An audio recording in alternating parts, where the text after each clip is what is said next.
कलम की नोक लिए और पूछ रहा था गुरुजनों से कि कोई तो बता दो मेरी मंजिल थी कहाँ। किसी ने कहा बोर्ड में नंबर ले आ, किसी ने कहा मेरिट में अपना नाम ले आ, समाज देश में अपना सम्मान ले आ। तेरी मंजिल है वहाँ, तेरी मंजिल है वहाँ। मैं पढ़ता गया, मैं लिखता गया, मैं पढ़ता गया, मैं लिखता गया। कभी किताबों को पलटा पलटा, कभी पुराने पेपरों की दुनिया को अर्जुन बनकर चीर रहा था अंधेरों को। अर्जुन बनकर चीर रहा था अंधेरों को। काली रात अमावस्या की दूर से दीपक की वो लोसी आती मुझे कह रही थी दादा दादी नाना नानी अपनों की वो कहानी कि बड़े होकर ये करना नाम परिवार और वंश का रोशन करना। मैं मान रहा था कि मेरी मंजिल थी वहाँ। मैं पढ़ता गया, मैं लिखता गया।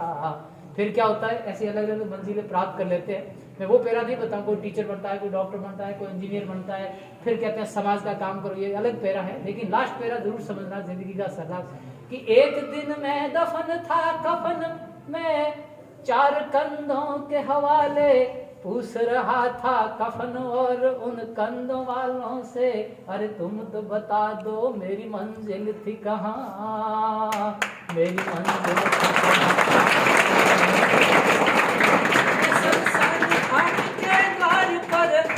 मैं शमशान घाट के द्वार पर जा रहा था, अंतिम दर्शन हर कोई कर रहा था नम आंखों से। कोई कह रहा था अच्छा भला था, चला गया अपना था, चला गया काम किए नेक कुछ रह गए, चला गया फिर भी मैं पूछ रहा था उस कफन से, वहाँ दफन लोगों से, जली हुई राख में उन लाशों से कि तुम तो बता दो मेरी मंजिल थी कहाँ।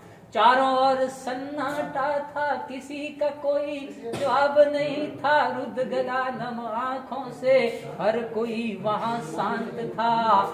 सन्नाटा सहसा सीरा, एक आवाज आई कि बंदा पढ़ा लिखा लगता है, याद नहीं कि मरते वक्त महान सिकंदर भी खाली हाथ था। मैं दफन कब्र में था, हवाले अग्नि के था, फिर भी पूछ रहा था कि कोई तो बता दो मेरी मंजिल है कहाँ, कि मेरी मंजिल थी कहाँ। ये बहुत सारी पंक्तियों का छोटा सा मैंने आपको इसलिए सुनाया। हर व्यक्ति आएगा कि ये करो वो करो, हर स्टेप जैसी सीढ़ियां चढ़ते हैं अपनी मंजिल आएगी।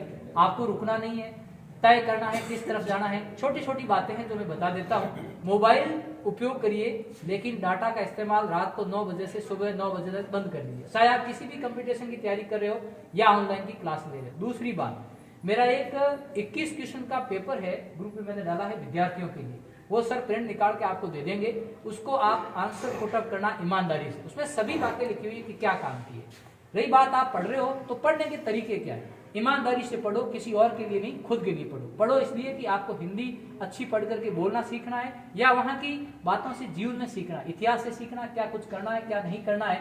और कंपटीशन के हिसाब से पढ़ रहे हो तो कमलेश सर आपको बताएंगे कि किस तरीके से पढ़ना है। एक क्वांटम मेथड ऑफ लर्निंग होता है, वो सर आपको शेयर करेंगे कि वैसे वैसे पढ़ना है। मैं छोटी बता दूं, कोई नहीं, आप अपनी इच्छा से करो, क्या नहीं करना वो बता देता हूँ। एक तो मोबाइल का उपयोग नहीं करना है, दूसरी बात आलस नहीं करना, किसी काम में सफाई करनी है, पढ़ाई करनी है, खाना खाना है, जो आए वो मस्ती से करो, कोई मना नहीं है, लेकिन उसमें इतना तसल्ली से करो कि मेरी लागी पढ़ाई संग प्रीत, दुनिया क्या जाने, दुनिया क्या जाने रे दुनिया क्या जाने, मुझे मिल गया मेरे मन का मीत, दुनिया क्या जाने। बिल्कुल मस्ती में, कोई कठिन चीज नहीं है। गणित का क्वेश्चन नहीं आ रहा है, 10 बार 12 बार करो। हिंदी याद नहीं होती है, कंपटीशन से बैठ के तुम भी याद करो, मैं भी करूं, पहले कौन याद करता, बस आनंद लेके पढ़िए।